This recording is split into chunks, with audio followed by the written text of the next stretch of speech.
That's Yeah. right. Okay. Oh, fucking point at me. I'll point at you. Yeah. Actually, I have my camera on today too. Okay.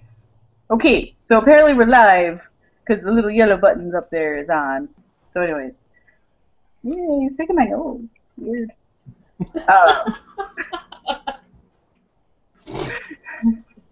Uh, so this week in Naki tells a story.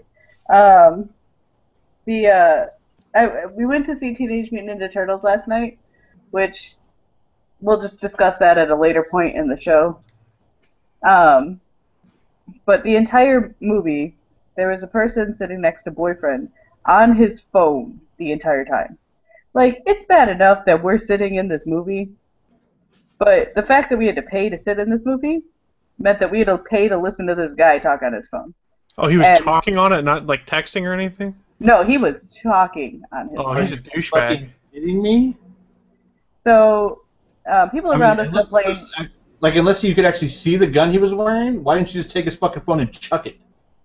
Because we're both very passive people, despite how angry we come across. Or throw your shoe. Yeah, go Ronda Rousey style and fucking chuck his shoe.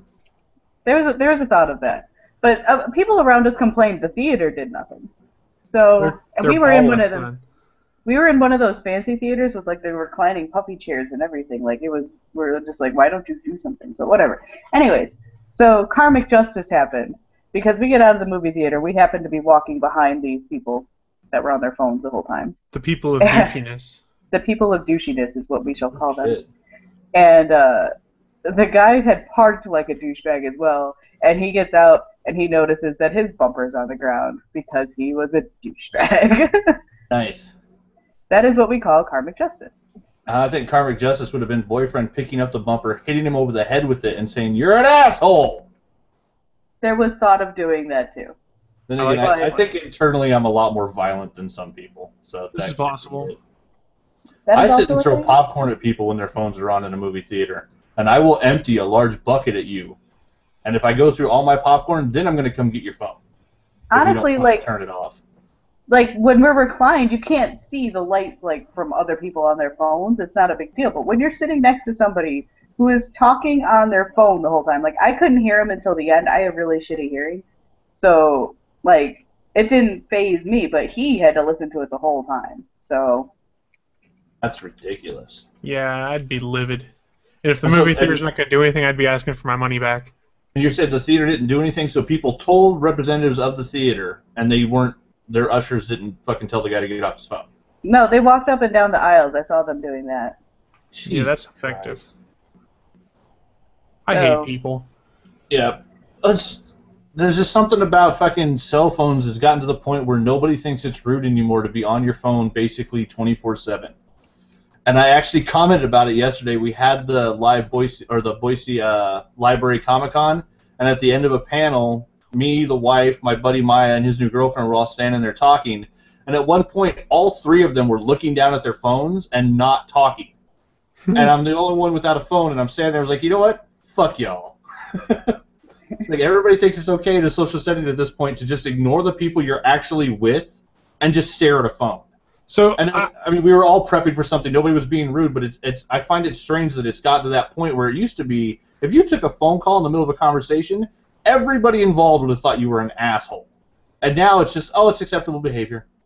I like the whole theory that's out there now. If you go out to dinner with a bunch of friends, everyone, you put your cell phone in the center of the table, and the first one to pick up their phone buys dinner. Yeah, the first person that just cannot go 2 minutes without checking Twitter. It's one thing if you've got a reason, like you're a doctor that's on call or something like that, where somebody might call or text you, or you might get informed you have to come into work. But if you're just can't handle your Facebook addiction, that's your own problem. Yeah, it's sad. Yeah, you have a pregnant wife, you have someone in your family dying in a hospital, or yeah, you're a doctor that might need to be called to a hospital, or you're a paramedic, like you have a life or death job. Those Right. people should have constant contact with being able to, someone to get a hold of them. So Yeah, other evident- than that, people should be able to put their phone away for a 2-hour movie and not fucking be part of social media. I completely agree. Evidently, Knock, you guys had a problem with crying babies as well. Yes, there were so many babies. Because Chris Hansen then brought up and said, "Who brings a baby to a movie theater? They can't even enjoy the movie." Yeah. Here's- But But here's the Douche thing. bring their kids to the theater. Some people bring their babies to the theater because they want to see the movie, and they don't give two craps if they ruin it for everyone around them. Yeah, Their problems and things are more important than everyone else's. But then Chris Hansen said, unless it's Guardians, that's just good parenting. You can bring your baby to that. There were so many like small children and babies in this theater, and I'm like, this movie is still PG-13. Like, I understand that it's Turtles, but it's still PG-13. Nobody pays attention to ratings anymore. They're like, oh, I can take kids to that. That's why we had so many people get pissed off when Ted came out, because nobody paid attention to the fact it's a rated R cursing teddy bear. Yeah. They brought their kids there, like, oh my god, this is terrible. Yeah. And I'm like, it's a rated R Family Guy. I can take my kids to that. That's all they saw. Yeah, people don't pay attention anymore. Because they didn't notice in the regular trailer that the movie was rated R. Everyone who'd seen the Red Band trailer was like, why the hell are you in here with your 12-year-old kid and your 9-year-old kid? You're going to scar them for life. Or at least for a year or two. Well, like, because it was before I even saw the movie, but I was talking with one of the mothers that brings in their kids, and she's like, yeah, we took him to see Teenage Mutant Ninja Turtles this weekend, and it was a total bad idea. I'm like, isn't that movie PG-13? And the kid is 6, and she's like, yeah, we thought it would be okay. It's not okay. Now everything's a gun to him. I'm like, yeah. You took your 6-year-old to see a PG-13 movie. What did you think was going to happen? Wait, who said this? One of the mothers that that drop off their kids with me. Because she's not aware of the fact that a little boy will turn anything into a gun with absolutely no outside influence anyways? Apparently, well, like... I've seen a 3-year-old pick up a pillow and go, da-da-da-da-da-da-da, whose parents had never let him see any form of violent film whatsoever. Little boys make guns out of anything. It's what we do. That's what brings us to a completely different problem. A lot of this zero-tolerance policy in schools. Like, if a kid makes a gun out of their hand like this on the playground, you can get suspended. I'm sitting here like, you know how many playgrounds I was a kid on, and I was pretending my hand was a gun, and we were having gunfights in the playground? See, we still brought guns to school to play guns at school. See, we never did that. In the playroom I work in, like, you can't build guns out of Legos. You know, you can't be tackling people we have a space maze. They're not allowed to tackle people in there. Because every time that they tackle somebody gets hurt. Obviously, it's tackling. But like we tell people, wearing pads. Yeah. Well, like we tell people we don't want guns. We don't allow guns because every time that there's kids playing with guns, quote unquote. I keep forgetting that I actually have my camera on, so I suppose I could actually go. That they forget the fact that the kids get more riled up, and we get to a point where we can't actually bring them back down. So, I don't know. But in any case, don't take your kid to see a PG-13 movie if you don't want your kid to see violence. I think that's just obvious. I mean, if you're one of those people that want to take your kids to go and see that movie because you want to see it, there's a lot of websites out there that break down whether the content of a movie, whether it's actually truly safe for kids. I can't even think of some of the websites. I've seen them before, but they're like, hey, here's the things you should watch out for if you decide you have to take your kids to this. Yeah, there's plenty of websites that do that.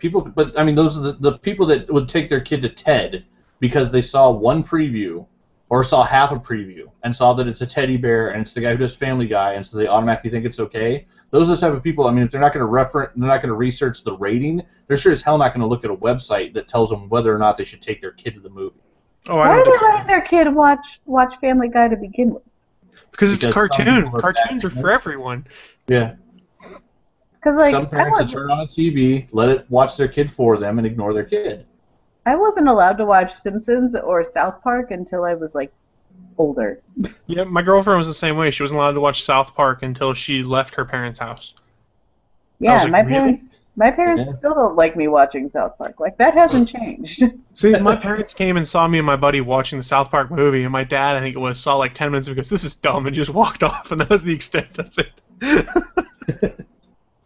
Let's see, Draftsman in the chat room said, little boys grow up to be men with invent guns if they're not allowed to have them. That's true. That's true. I mean, I guess it's just a change in sensitivity.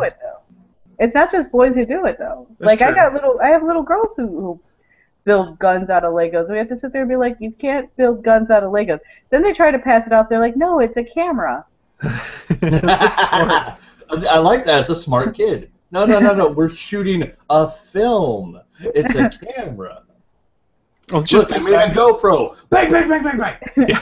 Think back though to like when the original Nintendo Entertainment System came out. Do you think in today's world you could get away with bundling the NES Zapper with a video game console? People would flip their shit. Probably. Yeah, I saw the ultimate. I think the furthest I saw this was a flight where a kid got kicked off because he was wearing an Inigo Montoya shirt Oh yeah. that said, "My name is Inigo Montoya. You killed my father. Prepare to die." And then they said his T-shirt was instigating violence, Yeah. and therefore he could not be on a flight. Something similar happened here at a school. I live in West Virginia, and it's a lot of gun country here. People like their firearms, and it was in southern West Virginia. A kid wore an NRA shirt to school, and they kicked him out of school because it was a shirt. They said it was a shirt promoting guns. And I was Yeah, like, it's an NRA shirt. Come on, guys. It's fucking ridiculous how I hate political correctness. It's all I do bullshit. too. Chris Hansen in the chat room, taking us back to the Ninja Turtles thread, said, I don't think Ninja Turtles ever made me think I wanted a gun. Nunchucks, yes. A turtle shell, definitely. Meanwhile, Neil had said, TMNT made me want nunchucks and a sai, not a gun. No. That is true. When I watched Ninja Turtles as a kid, I always wanted swords, katanas. I wanted I a bow wanted staff, katanas. and I got a bow staff, and I trained in bow staff. in reference to your camera gun, Chris says, it's a camera gun. It shoots cameras. That's right. Oh, great. Now I'm going to have guns that shoot cameras in my playroom. Awesome. We could use that in this day and age. All these motherfuckers that are at a crime scene whip out their camera instead of calling the police. That's You gotta true. get famous. You need that YouTube money. I would like some YouTube money. I would too. So YouTube, give us money. Hey, we've been doing this for free for 2 years. Come on now. Pay It's us. true. And I think so far my Ice Bucket Challenge has a whopping 6 views. So, I mean, where's my fucking check? Okay, That's so what I'm I got challenged. I have not actually done the Ice Bucket Challenge because nobody's really watching them anymore, so I just donated. I will do it tomorrow when my camera person is here. Because I said Nice. I would I did do it. both. I forgot to say it at the end Yeah. of my video, though. I did the Ice Bucket, freaked out my system, especially because I was post-workout, and then dumped that ice water on me. So it was a real change in temperature, and then I donated afterwards. Yes, I will do the Ice Bucket Challenge and donate right afterwards in the spirit of the event. I have not actually had time to do the Ice Bucket Challenge, so I just donated because it's easier. But because I've got something called college, so I've got all of these books here that I have to read, and I've got notes that Chemistry's are the already devil. at this thick for chemistry. I was gonna say, the books I have to read are a lot funner than yours, Naki. I like my books a lot better. Eh, I was doing homework at 10 o'clock last night. I've been there. Super fun. I have to do more homework today because it's super fun, guys. I totally love being back in school. It's the best thing ever. College is for everybody. It's totally winning. I did that stuff once. I think I'm good. I paid my dues already. I'm out. I'm not I going did back. twice. I have 2 degrees already. I got 2. I might get a master's one day if I get unlazy, if that's a word. I have one in chemistry, huh? One in culinary, which is basically chemistry, and one It's food in chemistry. and one in liberal arts. I'm a grown-ass woman. I'm the oldest. I am the oldest person in my English class and the second oldest person in my chemistry class. I've made friends with the oldest person. I'm who's sorry, I'm 41. getting blinded with irrational rage as I see a Bears logo on that can you're drinking from. Oh no! Oh no! The Bears! The Bears, Chris. It's not the Bears, it's the Bears. The Yeah, problem Bears. solved. It went away. Aw. First time I have my camera on in weeks. Right, now that you're done picking on Naki, Chris, you should probably finish the introduction and the episode number and all that so we can get started. I know, I just realized we're 15 minutes in and we've just been BSing. Oops. Before we get to that, Draftsman has said in the chat room, Naki's lording over us a whole lot of fancy book learning. That's true. She is a learned woman. So I am learned. Isn't that terrifying? welcome everyone to episode 122 of the All Things Good and Nerdy podcast. Thanks for sticking with us the first 15 minutes of randomness. It's recorded live on August 31st, 2014. Go team. And before we start anything else, let's just roll into our news of the week. Yay! News of the week. How the fuck is it the end of August already? That I don't shit's know, so man. funny. So who's going? I'll go because my news is simple and fun. Sweet. So we've all been watching the Every Simpsons Ever marathon, right? I've watched good chunks of it. And we want it to never end. Guess what? It never will, because FXX is basically becoming the 24-hour Simpsons channel.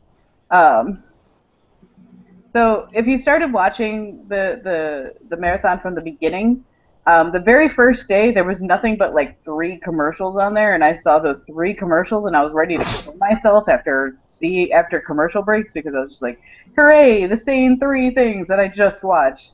But anyway, so now they're up to like 15 or 20 commercials, which means obviously it picked up some steam and people are actually watching the marathon.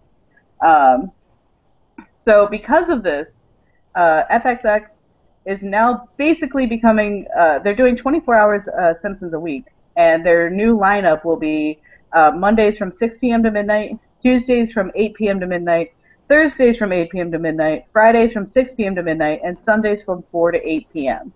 So basically, whenever you need to get your Simpsons fix, it'll be on FXX. But guys, it's really not a big deal because if you think about it, Simpsons has been in syndication forever, so it was almost always on in the evenings for 4 to 5 hours if you just change channels. That's true. Also, well, actually, I always had problems finding like the older Simpsons episodes, but because it looked like their popularity was in the older episodes and people are dropping off now because they're getting to the newer episodes. We're now in season 20, I believe. We've had it on, this entire weekend. Actually, the past like 11 days because it's on for 12 days. I've got a bunch recorded too. The old ones I wanted to go back and see. Yeah, Like even Mr. though Plow. I think we have the DVDs, and we still recorded them. I know a lot of people got upset because the early episodes are in the 4:3 ratio. I guess they just cut them down to size to fit in 16:9 and stretch things out. So Yeah, people are cranky about that. Well, it was made way before HD was created. I know. I think people were just expecting they would air it in the 4:3, so they didn't have to script the picture. Oh, that's true. Going 16:9 and changing it. People are gonna bitch, though. I mean, that's what it comes down to. It is what it is. But I mean, it's been fun watching all the old episodes. Like I said last week, Lisa versus Malibu Stacy is one of my favorite episodes. I was glad I got to see it. Mr. Plow, obviously, everybody knows. Who doesn't Mr. love Plow. Mr. Plow? Although all these new episodes, almost every episode I hear boyfriend scream, how have I seen this episode before? Because he's apparently seen all of these, and I'm like, these are all new to me. I haven't watched any of this. Like, I've seen a couple of them here and there, but I really haven't watched anything recently. So, yeah. Simpsons forever. Nice. Go team. That was my news of the week. No, there has to be more. I'm not ready. All right, Okay. then I'll do mine. I was going to say, Anthony has some pretty cool news of the week. Donald Glover is voicing Miles Morales in Ultimate Spider-Man. Yay! We did not get Donald Glover on the big screen yet, which a lot of people were pushing for, which I still remember was funny because there was actually a point where his management told people to stop because it was causing problems for Donald Glover as an actor, that people were so focused on trying to get him to play Spider-Man. But he will be playing Miles Morales in the Ultimate Spider-Man cartoon, coming from an alternate universe where Peter Parker died. Miles Morales took over as Spider-Man, and he's going to meet the Peter Parker in the Ultimate Spider-Man cartoon. So pretty much it's Spider-Man being made animated? Basically, yeah. They're going to use the Spider-Man storyline, and apparently it says on the USA Today report it's going to be part of a Spider-Verse storyline, which just started in Spider-Man, where Spider-Man starts finding all the different versions of himself. It says they're going to introduce Iron Spider, Spider-Man 2099, and everybody's favorite, Peter Porker, the Spider-Ham. Nice. Who doesn't love Yeah. Dong Lover? Really? Everybody Yeah. likes Dong Lover. I mean, they did something similar with the Spider-Man cartoon in the 90s where he met Spider-Man from a whole bunch of different worlds, and even one of them at the time was Ben Reilly because the Clone Saga was going on. Yeah, It was really cool. I think they did it in 2 of the Spider-Man cartoons, because I think I remember in the Spider-Man Unlimited, they did Yeah, a that version could where be. he met everybody. And I think another one, I don't know if it was the MTV one or the one previous to the MTV one where he met they opened up the continuity and he met all the different versions of himself. For the record, there's a trailer online, and it's pretty cool to hear Donald Glover's voice as Miles Morales, with Peter Parker basically giving him shit because he's too young. Well, I mean, and Bendis credits a lot of the movement behind Donald Glover being Spider-Man for why Miles Morales is Spider-Man now. Yeah, because I'm still a staunch believer that Donald Glover shouldn't play Peter Parker, because Peter Parker's white. But that doesn't mean Donald Glover shouldn't play a Spider-Man. Spider-Man isn't white. Spider-Man can be anybody. Peter Parker is a white character. I agree. For the record, Spider-Ham has already been introduced in the Ultimate Spider-Man universe in the TV series. There was an episode in season 1 where Loki comes to New York. Oh, that's right, yeah. And turns Spider-Man into the Spider-Ham. That's right. He already turned Peter into Peter Parker. I forgot about that. That was before I quit on that cartoon because it's just not good. I love like that cartoon. I'm halfway through season 2. I'm just looking forward for Star Wars Rebels. That does look good. We watched the first episode, and it's kind of meh. But I heard it picked up once. Rebels? Yeah. Rebels isn't out yet. No, what was it that I watched then? Rebels doesn't come out until October, I thought. There was one show that we watched that was on Disney. That was a Star Wars show. Was it Legos? I have no idea. I don't know. We recorded it, but we watched it. It was kind of meh, but they said after the first episode it got better. I thought it was Rebels. Nice. Chris Hansen in the chat room said the Clone Saga is what got me into comics. Ugh. The comic he ever paid his own money for was Maximum Clonage Alpha. What's funny is that for every one person they brought into comics with that saga, I think they got rid of 100. So he was not part of the mainstream. I was actually quite impressed with Bendis when he did the Clone Saga in the Ultimate Spider-Man comics, because the Clone Saga was such widely panned and just destroyed by critics in the comic universe. The fact that Bendis had the balls to redo it in the Ultimate Spider-Man universe was amazing, and he actually made it a really cool story. And in that world, that's where we got Jessica Drew, Spider-Woman, which is actually a clone of Peter Parker that woke up as a female. The Clone Saga in the comics, it had potential to begin with. Like, ooh, what are they doing? And it was indicative of the 90s. It became an event that went on way too long, and they had no idea how to finish it. Lots of spikes and shoulder pads. But in the long run, it gave us Kane Parker as the new Scarlet Spider, whose series was awesome, and as a new warrior, he was great. Because all the power and none of the responsibility is a fun Spider-Man to read. And it did bring Norman Osborn back, even though that was not the original plan. I think I'd read somewhere the original plan was to bring back Harry Osborn, not Norman Osborn. Yeah, they changed a lot of stuff midstream during that giant fracas. There's some very interesting articles you can go and read online about what Marvel's original plans were and things like that, because people who originally worked on the Clone Saga have talked about what the original plans were and how it all changed and got really weird. If you're a Spider-Man fan, it's worth looking up some of those. I can probably find them again if folks want links. It's been a couple years since I last found them, but they were cool. Did you see? Okay, so we all saw. Did we all see the new Spider-Woman cover that's coming out that has everybody up in an uproar? Yep, I loved it. Yeah. It's terrible. Anyways, somebody but that's what that guy draws. I know. I realize that. Okay, shut up. Okay, so someone did a 3D rendering of it. Boyfriend told me about it last night, so I had to find it today, and I'm looking for it now. But somebody did a 3D rendering of it, and it's amazing. The 3D rendering of it is exactly what you would think it is. Her neck is broken in 6 places and coming out of her armpit. It's amazing. It's the best thing that. Which just works for comics. Yeah. But yeah, I don't understand the uproar at all. If you hire Milo Manara to do a cover, it's going to look like a porn cover because he draws porn comics. See, that's what the guy does. I agree with you, and so did Dan Slott. And Dan Slott took so much crap because he said, I don't agree with the cover. He goes, but it's this guy's style. It's how he's drawn forever. You know what you're getting. Yeah, if I pay Rob Liefeld to draw me a cover, I don't expect proportion. I expect something that looks like it's frenetically exploding, covered in fucking pouches and huge shoulder pads. I watched Dan Slott get destroyed over this for 2 days on Twitter, and he's sitting there. He's like, "Look, guys, I don't like it. Don't put words in my mouth." He goes, "But you know what you're getting." And some of the worst people to steamroll him were the Mary Sue during all of that. He's like, look, Yeah. guys, read the whole thing I said. Yeah, 'cause it's not a great cover. I don't like it. I think felt it's an bad for awesome him. cover, but I mean, if you yeah, hire it's terrible, Milo Manara, you're going to get a porn cover. That's what the guy draws. I like the Oatmeal's version of it. If you haven't seen it yet, hang on, I'll pull it up. Well, I mean, Oh, and there's did you do a also version of other it? I people have haven't seen taken that. pictures Yeah. of Peter Parker in almost the exact same pose with the butt cleavage and stuff too. So I mean, it's not like it doesn't Yeah. happen on both sides. It is gratuitous and stupid, but whatever.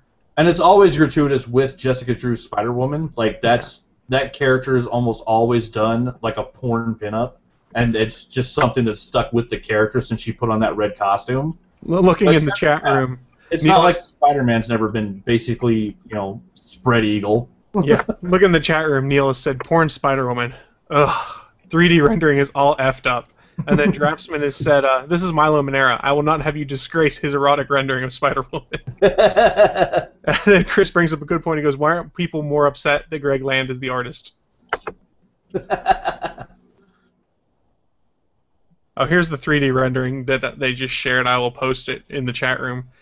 I Okay, will what screen Naki share it just for shared is everyone who's creepy. watching. It's kind of creepy. It's really creepy, but I did the Oatmeal's version. It's up on my screen share. So kudos to Neil. Thanks for passing along the image of the 3D rendering of Spider-Woman. That That's is weird. creepy. I mean, but Creepy that's image. one of the biggest problems you have in comic drawing is in order to have the gratuitous TNA, you lose all form and anatomy and a lot of stuff. Yeah. But I mean, But it you was also... just- I can't. I don't like that artist. Anyways, I've had my issues with him in the past. So it's said and done. I've already said how much I dislike that artist. I didn't care about Slott. Like it wasn't. It's not the writer's choice on that one, but it was. I don't like that artist, so I just not gonna Slott's buy not that even- cover. Ta-da! Yeah. Slott's See, not even that writing works. it. He's not even writing it, so people were like, "Oh, you're just towing the company line." He goes, "No, I've point blank said I don't like the cover." He goes, "But it's a variant cover." He goes, "It's not like it's the primary cover. It's a You variant." Just don't buy it. Yeah, exactly. And that's Don't what a lot of give the people guy say. If money. you don't like it, don't buy it. But ironically, because there's so much scandal behind this one, not scandal, but so many hurt feelings, people are going to buy the crap out of it because they're speculating it'll be worth money. It's Oh, just, yeah, it'll sell like crazy. It's just one of those things where it's like, if you don't like it, don't put money towards it. I don't like that artist, so I don't give him money. Yeah. Ta-da! Chris in the chat room has said Monera's is a variant cover, and he said Greg Land tracing porn stars is in every issue. Tracing porn stars is in every issue. Yeah. I mean, it is what it is. But if you don't like it, don't buy it. And the companies pay by your money. So if you are giving them money, you are basically supporting their habit of And then having porn stars. Draftsman has asked, have any of us ever read Monera's work? I can honestly say I haven't. I've read No. a couple of his comics. I tried, but I got so angry with his art that I stopped. Yeah, I've read a couple of his erotic comics. Some of it's really good artwork. I mean, just he draws naked women. That's what he does. I mean, it is what it is. If He you want draws erotic, boobies. if you Yep. want boobs, you got boobs. There it is. It's just another one of those things of let's get mad at the comic industry and things. Yeah. Be it I right or mean- wrong, people get mad about everything that happens anymore, so it loses all of its impact. I mean, the thing is that, like, yes, women are very unfairly portrayed in comics, and that's just, well, not portrayed, very unfairly drawn in comics, but that's what it is. It is, like, and people are like, well, why don't you fight more for it? I'm like, because I am one voice in billions and billions of a sea of voices. At this point, I'm just going to shout into the wind, and it'll basically be the same impact. And there's not like there's not a backlash against it. That's why there's the Hawkeye Initiative. The Like, Hawkeye there Initiative is people, amazing. Yeah, there is people fighting against it. But yeah, it's something to where, like, if you hired John Romita Jr.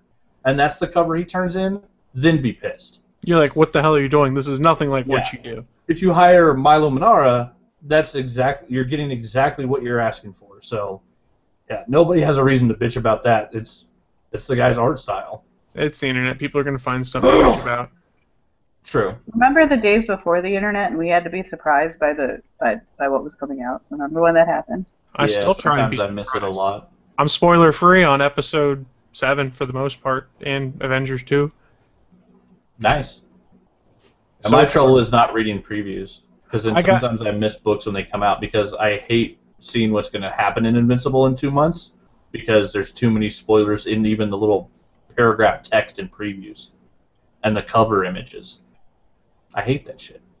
See, I like browsing the new comic shelves and finding my comics that way, or hearing from other people what I should pick up. Like, I picked up Genius because of you. I have the first 2 issues of Genius. Oh, did you like it so far? I haven't read them yet. I haven't picked up, so they're in my stack.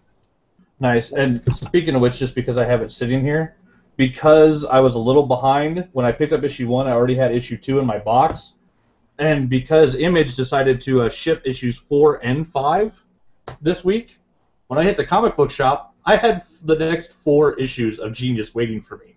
Nice. So I have the entire miniseries, and I bought it over the course of 2 weeks. So yeah, Image has some weird shipping policies going on right now. I don't know what the fuck they're doing, but I'm happy. I got the whole miniseries of Genius, so I'm stoked to finish reading that this weekend. So, looking in the chat room, Draftsman has read some of Monero's work. He goes, I've read his good books and some bad. He is a decent artist. Do all of his women look leggy, big lip... Excuse me. Do all his women look like leggy, big lip girls? Yes, but he is a good artist. Yeah. Then Chris has said, hey, to talk about good comics, Bob's Burgers #1. I haven't read it. Yes. I haven't picked it up yet, but I saw that it came out, and I'm like, yes. Just like I'm going to be nice and not nerd rage about that.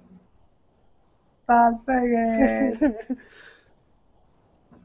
I love Bob's Burgers. You know what Bob's Burgers needs? A Milo Manara cover. I will.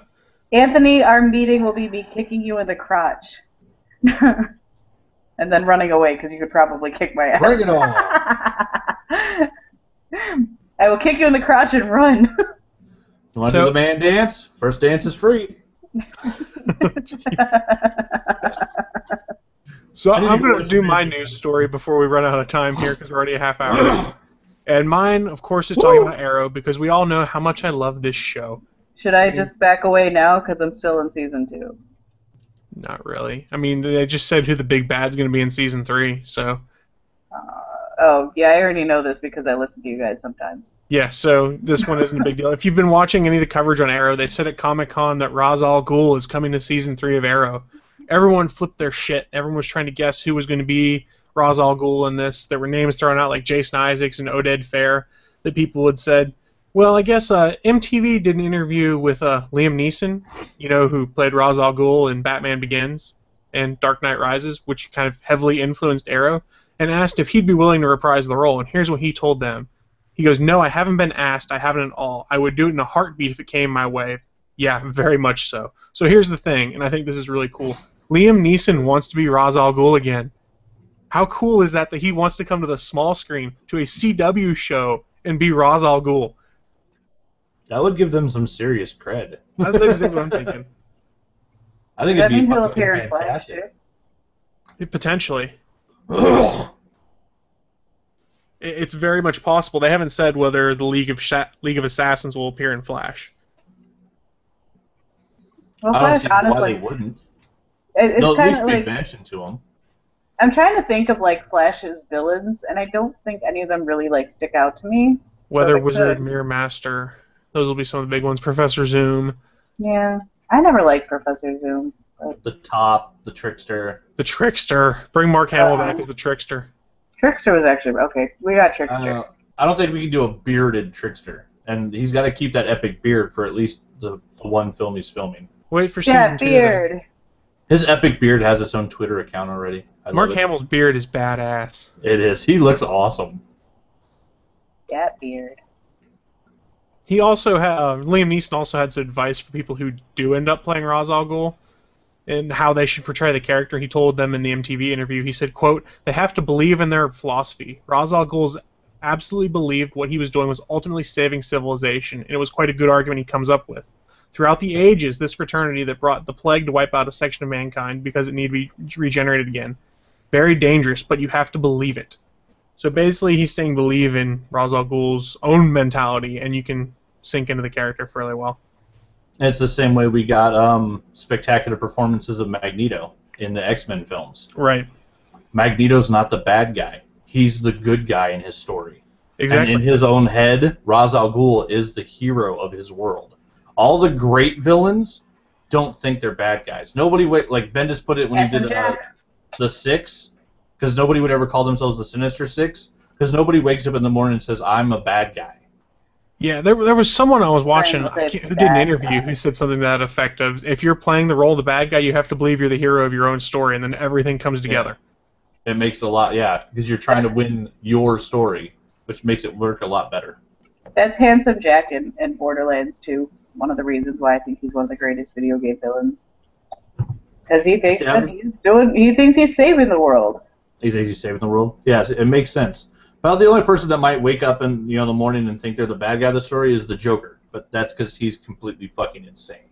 Yes. Oh, speaking of villains, and we had so a 5-year-old and a 6-year-old were playing Lego Batman, and so we have a video game area. They were playing Batman, and they asked me because they know that I'm the geeky one of the teachers. They're like, "Why is the Joker a bad guy?" I'm like, "What?" They're like, "Well, why does he fight Batman? Why does Batman think that Joker's a bad guy?" And I'm like, we're getting philosophical here. Okay, how do we go about this? How do we do this? Because Batman is an agent of order, and the Joker is an agent of chaos. They don't understand this. So They don't So I had to explain it to them as, well, Joker doesn't really think he's a bad guy. Joker thinks he's doing good things by stealing money and blowing up buildings of people who are very, very rich. He thinks he's doing something good. And Batman thinks that he's doing something good by stopping him. But some men just want to see the world burn. Well, I can't say that to a kid. Because Joker thinks it's funny when he hurts people. That's why he's a bad guy.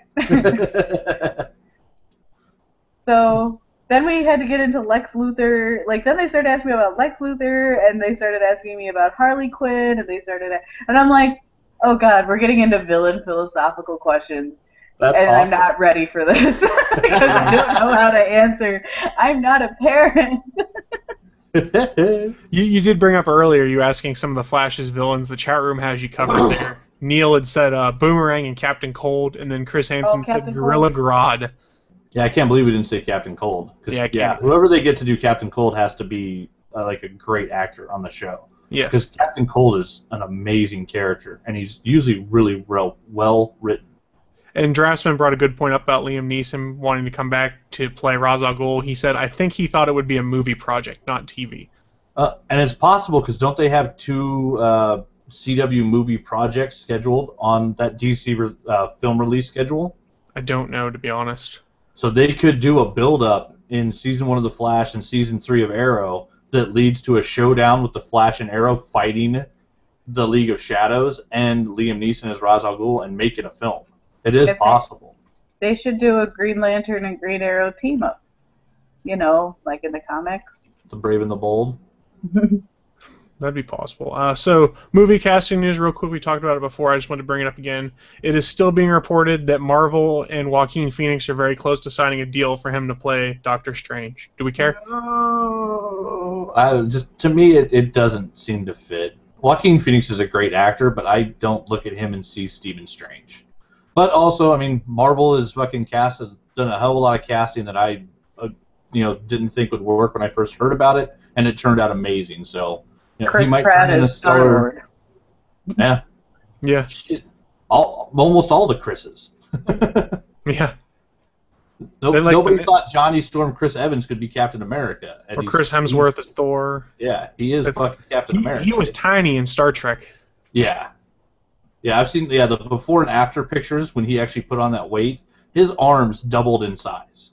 That's really what it is. His chest and everything only got a little bit bigger, but his actual bicep tricep area doubled in size. Why do you think his uniform is sleeveless? Boom, baby. You gotta protect them guns. There are sleeves that can contain the Thunder God.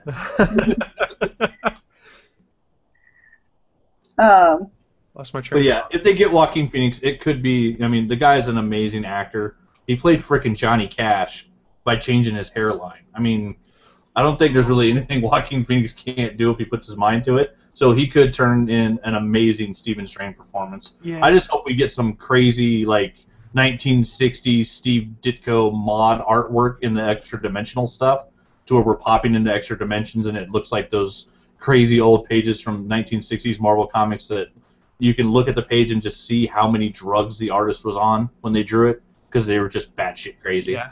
So Chris brought up a good point in the chat room. I completely forgot. They already cast Captain Cold for Flash, and I completely forgot. It's Wentworth Miller who is playing Captain Cold. Oh shit! Is that who he's playing? I Yeah. saw that he might be on the show, but I didn't see who he's playing. He's Captain Cold. I'm I so fucking completely down for that. I love Wentworth Miller. If anybody's never seen the Prison Break TV show, go watch that shit. Because It's on they Netflix. break out of like 17 prisons over 4 years, and then there's a movie, and it's fucking awesome. I don't care what anybody says. And Wentworth Miller is killer through the whole thing. I don't know, He's man. a great, creepy actor. That show really went off the rails the last season and a half. That show is another one like Lost, where it's like, we have a great idea. We're going to do a movie about escaping a prison. By the end of the first season, they're going to escape the prison. And then it's going to go for 3 more years. So what are we going to do? We're going to keep escaping more prisons. Like, I love the writers on that show. They just went nuts. The first season of that is one of the best seasons of TV I've ever seen, though. Well, it's one of the most intricate plots ever like devised for a television show. Right.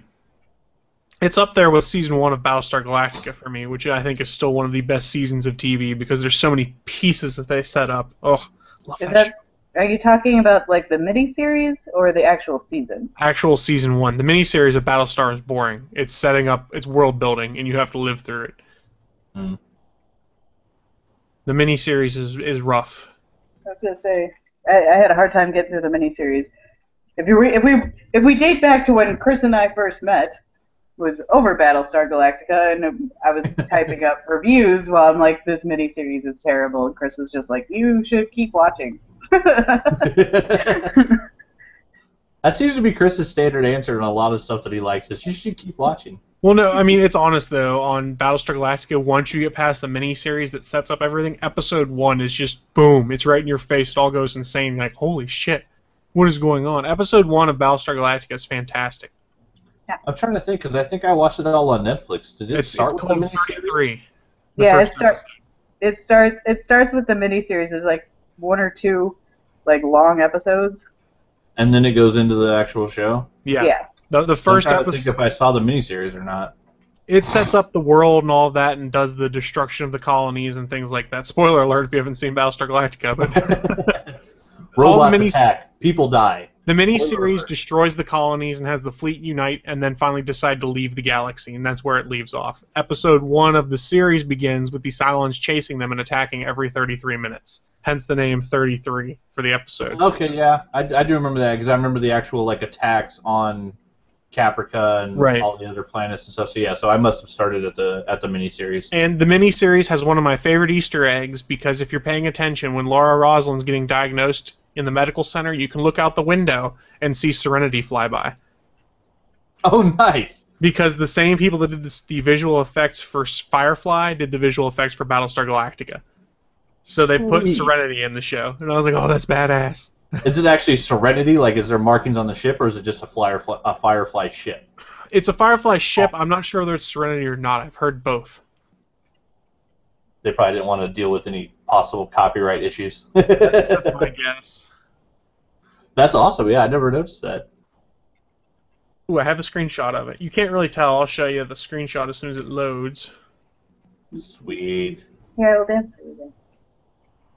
Yes, so it is the Firefly class ship out Nice. the window.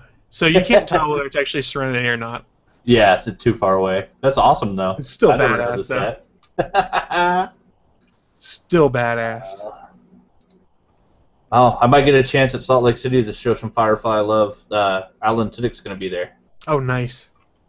I love him. He's awesome. He's also If you Steve the do- Pirate.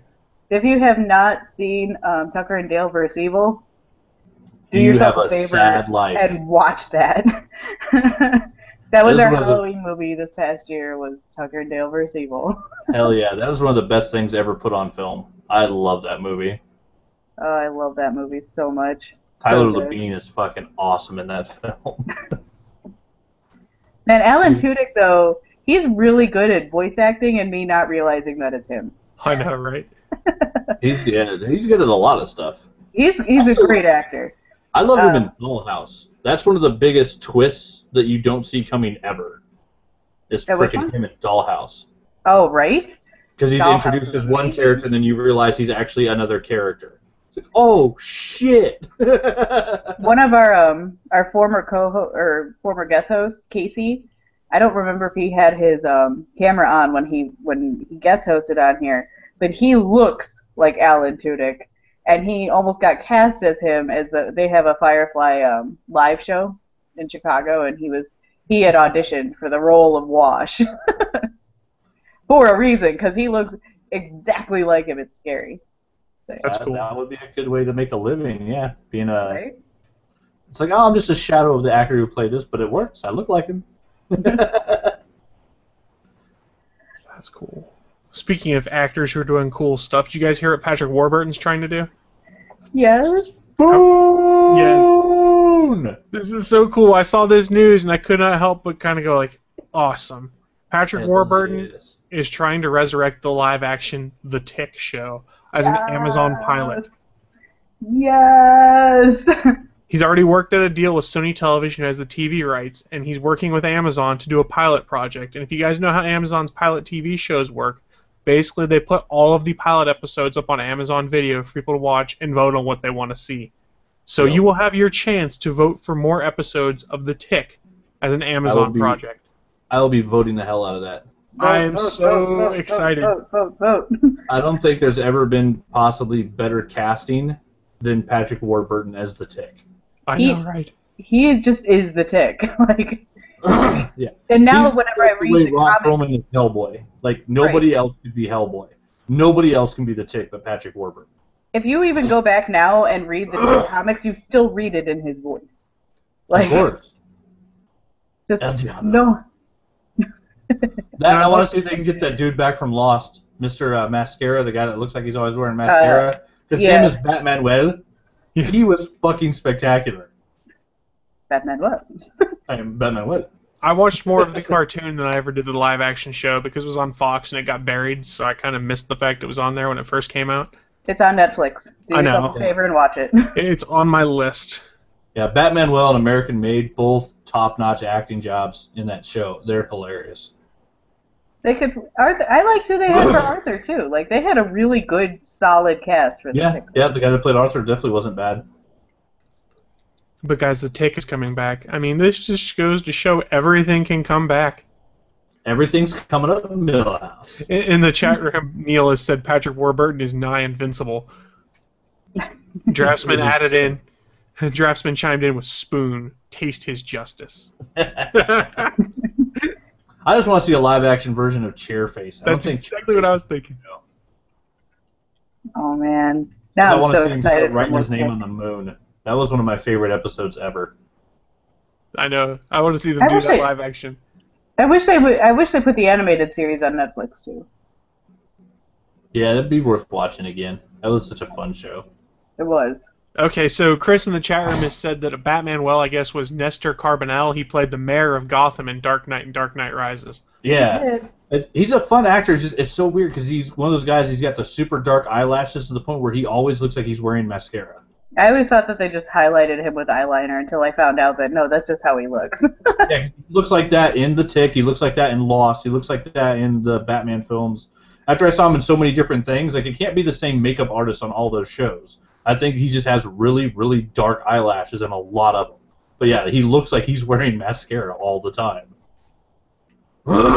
Looking in the chat room also, Neil has said everything comes back. Yesterday, news broke that Greatest American Hero pilot was ordered by Fox.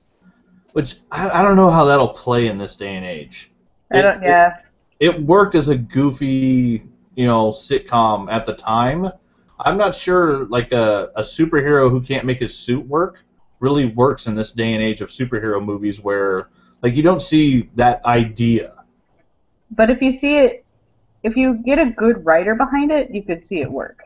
You just need that writer who can write that line of goofy and drama that the world, like, apparently the world just wants drama these days.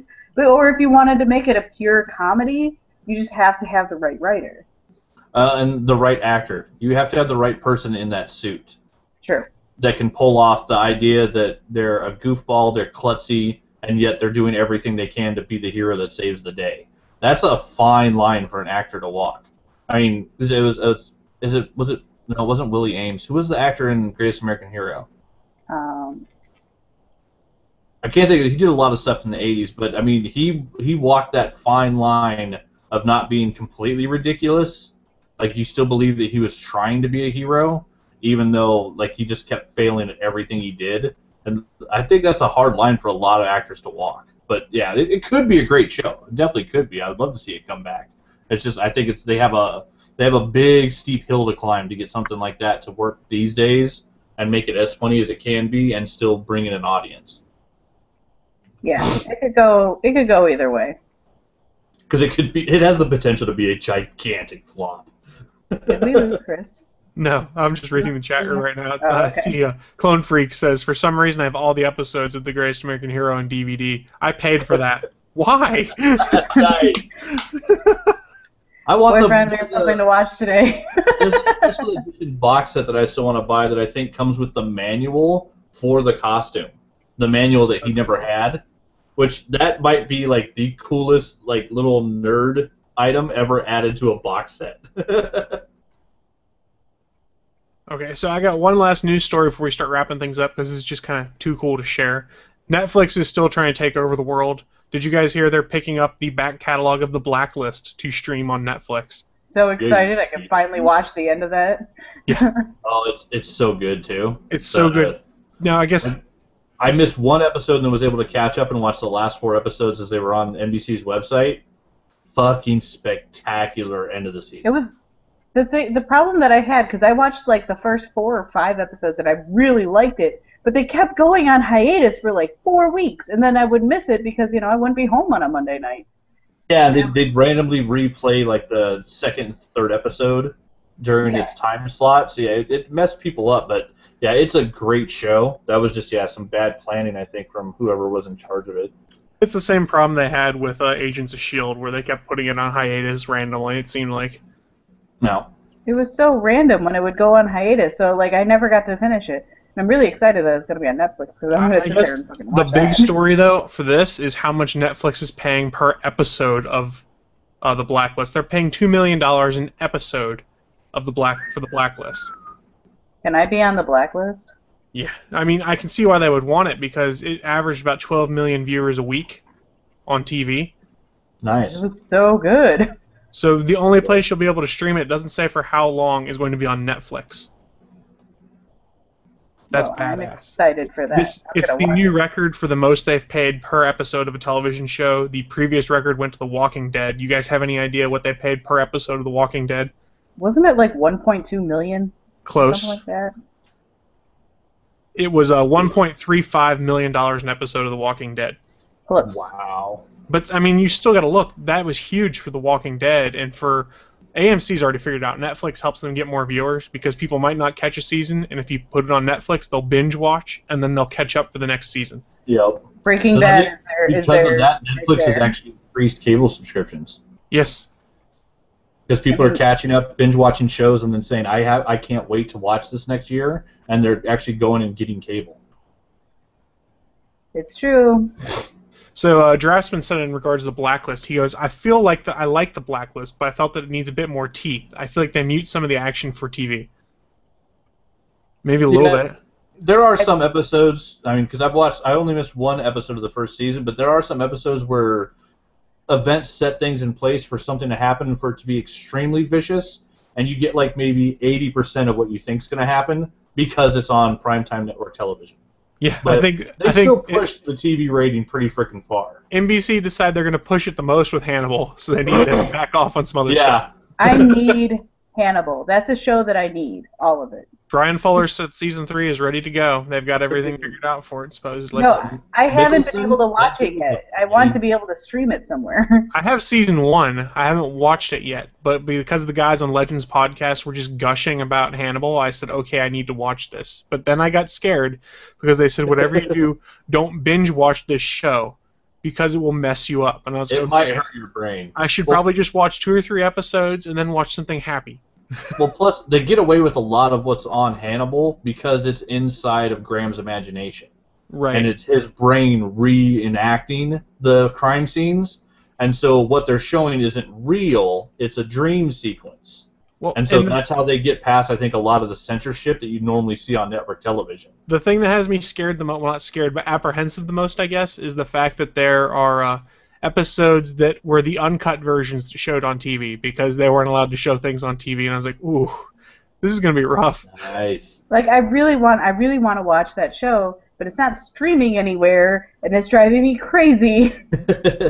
Because it's like Arrow Season 2 for me. Like, all I want to do is watch Arrow Season 2, and I can't because it's not streaming anywhere. I guess we should also get an update. Where are you at on Arrow Season 2 now, Naki? I've only seen the first 2 episodes.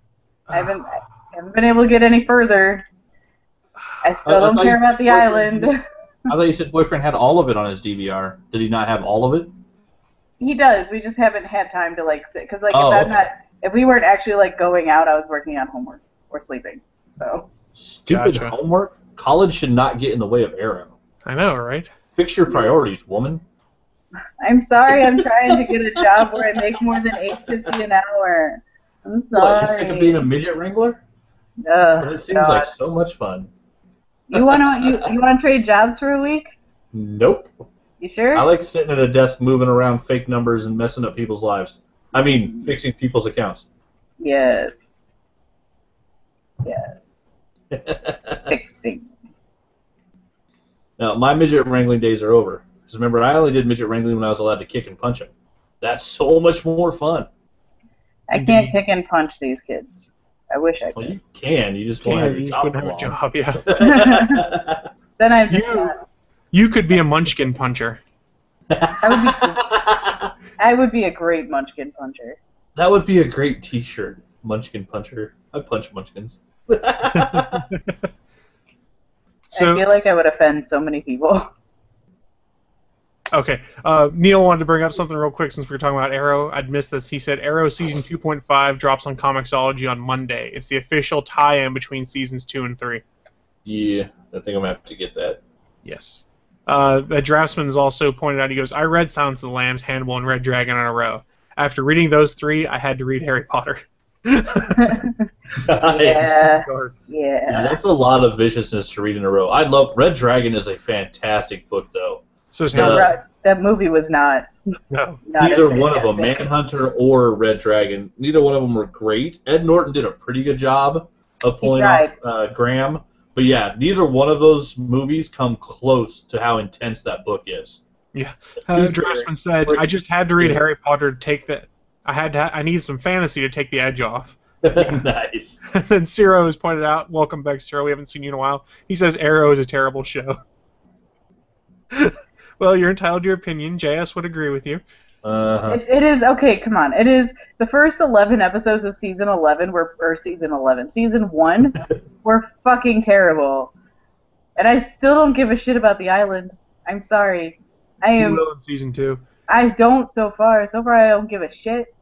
I wish they would stop doing the flashbacks. I don't care. Island, that's where you get to see Deathstroke. Yeah. It's the birth of Deathstroke. And yeah, then Slade's turn is fantastic in that show. Clone Freak has said he's working on the Munchkin punching t-shirt now. Oh, thanks. Ciro wants to know if it's a code for a sex thing. It is not. It's just everything is code for a sex thing. You just don't know it yet. Okay. That actually might be an Urban Dictionary lookup. I'm not going to do it because I'm afraid of what might be in there. Seriously, guys, I don't want to know. I'm scared. I had a late night. I might have Munchkin punched the wife last night. I'm not sure. Oh, dear Lord. I feel like Munchkin Punch wouldn't be a sex thing, but a masturbation thing. All right, then I didn't do that. No. Oh, dear Lord. So, I forgot to ask one thing I wanted to ask before we start wrapping things up. Naki, did you watch the end of True Blood? No. Okay. I know you used to watch True Blood. I have not seen this last season at all. Here's the reason why. I read all the books. Okay? I read all the books, and there's like, I think there's 13 or 14 of them. By the last 5, you could tell that Charlene Harris didn't give a shit anymore. She was basically just writing them for the cash cow. And literally, the last book had chapters that were 2 sentences long. To like, because she was doing a big like wrap up, like, and this person is doing this, and it was 2 sentences long. People were paying $30 for this book. So ouch. I have not watched this last season because, from what I understand, we have zombie vampires, and I don't care. So I'm just... Ooh, like, vampires? Vampires. So vampires. Everyone's telling me just watch the last season, but they missed the point. Like, the point of True Blood was that it was sexy vampires, and it was goofy, and it was silly, and then it got all dramatic-y, and then they lost me. Because I'm just like, I don't care about this drama shit. I want my sexy fucking vampires. And they just turned into fairies, and there was werewolves, and then there was more fairies, and then when it was all fairies and no vampires, and I'm like, I don't care. I want sexy vampires. I think I made it up to, season 3 when, the fairy stuff started being introduced, and I don't think I made it past that. That's what it got bad in the books, is when all the fairy shit came in, and I'm like, I don't give a shit about fairies. Where is my vampire porn? So, yeah. So, Ciro has pointed out that Munchkin punching is in Urban Dictionary. He goes, it's not bad, really. Naki was right. I don't know what that means, because I'm not reading it. It's a masturbation thing. I was right. Punching the Munchkin. It kind of makes sense. I don't want to know anymore. Masturbation jokes. Yeah. Okay, Chris Hansen said, Munchkin Punch is a takeoff of the Danza Punch, but instead of asking who's the boss, you ask who represents the Lollipop Guild.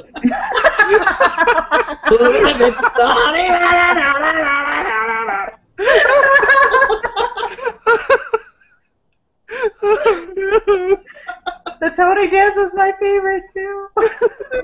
Who's the boss, Naki? Who's the boss? Who's the boss? Who's the boss? That's awesome. So look at the time. We're at that part of the show where we're going to share with you what we've been getting into, what we are going to be getting into. I'm going to toss to Naki first. Oh, thanks. I went and saw Teenage Mutant Ninja Turtles last night. I don't understand how Megan Fox is getting work. Even if she's banging Michael Bay, there's no way she should have any work. And somehow she's morphing into the chick from Lost who played Kate, and I can't remember her name, Evangeline Lilly. Yeah, she looks so much... She can't morph into her too much. She has toe thumbs. She looks so much like her in that movie. It's ridiculous.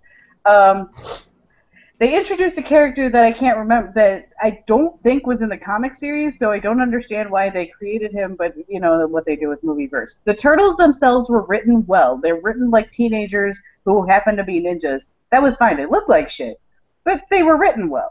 April O'Neil's a dumbass. Their new origin story is fucking terrible. I don't know what the fuck that was for Shredder. Middle-aged super soldier Shrek Hulks. Yeah, but I mean, Shredder was a joke. I'm sitting there watching it. I'm like, remember when Shredder barely wore armor and he was still a badass? That's what I miss. And the thing that makes me sad about this is that this is what a lot of kids are going to think what Teenage Mutant Ninja Turtles is, and you have to sit there and be like, no, and then put on the original 3 movies if this is what we're going to do, or what I do in the playroom is I put on the 1987 animated series, and they enjoy that too. Because it's turtles who are ninjas and are fighting and are great. But like I said, the turtles themselves weren't written badly. You know, there was good fight scenes, kind of. They were okay. Splinter's voice was terrible. They animated him so well, and I was like, yes, he looks really good. And then he talked, and I'm like, why? Why? Why did you do that to me? Why? I got really excited when I saw Splinter, and then he talked. It's kind of like when you watch anime, they give you the voice dubs of the English actors, and you're just like, huh? And it's like when you watch Attack on Titan with the voice dubs, it's terrible. Don't ever watch the English version. Just watch it with the subtitles. It's so much better. But yeah, that was my rant on Teenage Mutant Ninja Turtles. Don't pay money for it. Don't pay money. I wasn't planning on it. Yeah. When it shows up on Netflix, I'll watch it eventually. Yeah, that's the only way I'd see it is Netflix, honestly. That's it for me. That's it for you. Well, I'll go next because I haven't been getting involved in a whole bunch of stuff because I've been busy. But the biggest thing is I'm doing a rewatch of the show Chuck, and I forgot how much I enjoyed that. I'm about halfway through season 3 right now. It's just a fun show. They have fun with themselves. They tell funny jokes. There's cool nerd jokes in there, but they get cool spy action. I'm in. I forgot how much I loved it. So if you haven't seen it, go on Netflix and watch Chuck. It's great. That's about all I've been getting into, though. What about yourself, Anthony? Jeez, I'm all sorts of crazy stuff. We did the Boise Library Con yesterday, which was spectacular. They actually got Paul Pope to come to the free Boise Library Convention, so that was kind of cool. Got to see my friend from high school, Joelle Jones, who was the artist on Helheim, who, since the last time I saw her at Emerald City, has worked on Ultimate Spider-Man, Superman, and Batman for Marvel and DC. Like, her name's getting up there. It's pretty cool. She's about to start the second Helheim, The Brides of Helheim. I loved Helheim. I really liked that comic so much. Yeah, I asked her about it. Apparently, Cullen Bunn, who's writing the second one, who wrote the first one, is just barely ahead of her. He's like somewhere around issue 4, and she said she's already penciled up to issue 3. So, like, the book is, they're tearing through it, and I mean, it just got solicited, so they should be done with it by about the time I think when it actually starts hitting the shelves. The first Helheim was great. It's a Frankenstein supernatural zombie story. It's fucking crazy, but with Vikings. Yeah, with Vikings, it's so much fun. But yeah, so did that yesterday. It was actually the White's first comic book convention.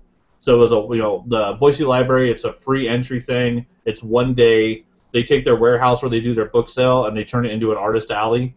That's and cool. So I think there was like maybe 30 artists, most of them local, either from Boise or from Portland.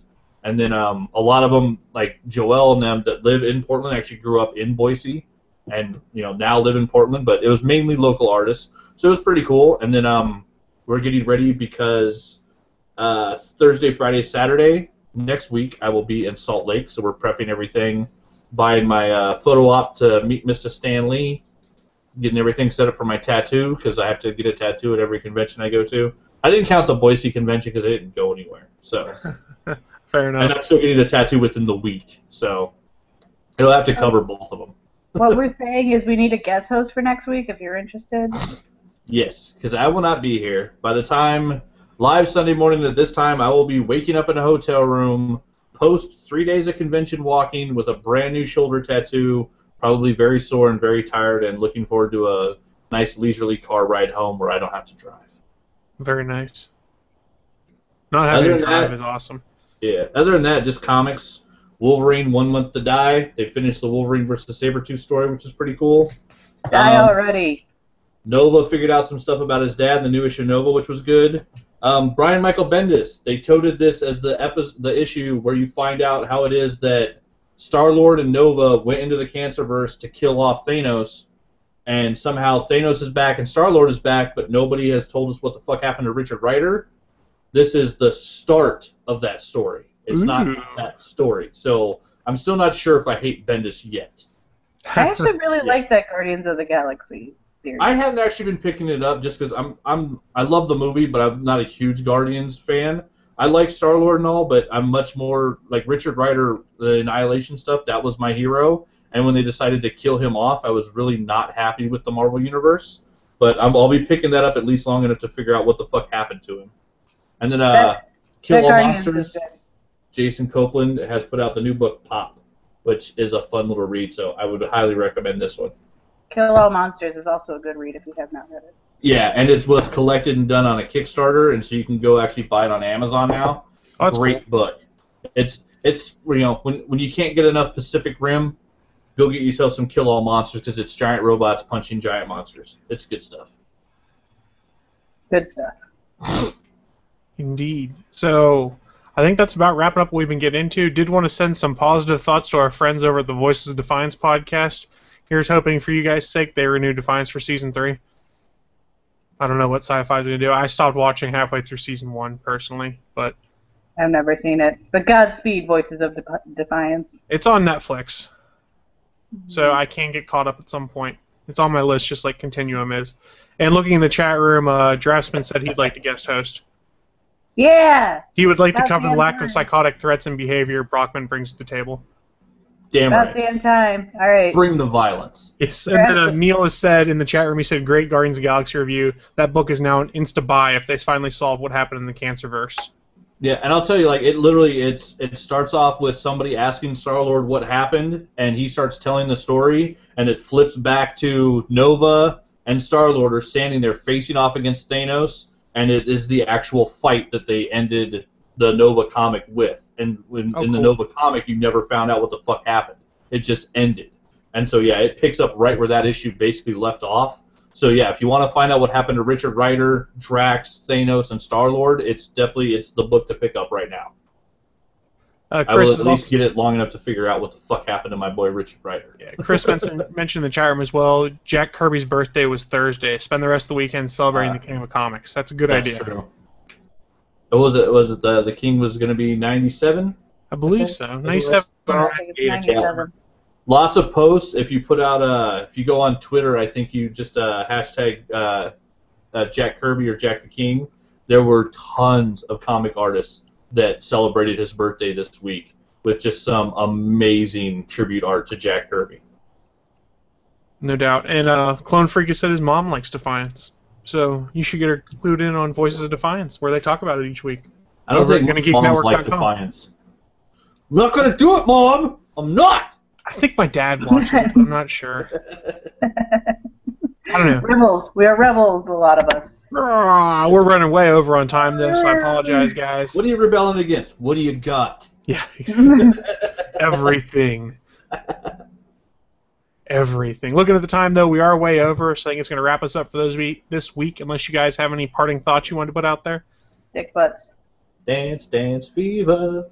So we forgot to mention bacon also. So don't forget, we record live every Sunday at 11 a.m. Eastern, 10 a.m. Central, and you guys can do the math from there over at live.atgmpodcast.com. No pants. Exactly. So you can catch us live every Sunday at that time, or go to gonnageek.com/network or atgnpodcast.com to download the audio podcast at a later date. I think that's going to wrap us up for this week. We will all be back next week, except for Anthony, as he gets his comic convention experience on. So until then, we'll see you later. Bye! Off to the land of the Mormons. Hopefully I make it. And the near beer. And the near beer. Oh, no. Near beer. All right, on that note, we're out here. Bye, guys. Spirit fingers, bye!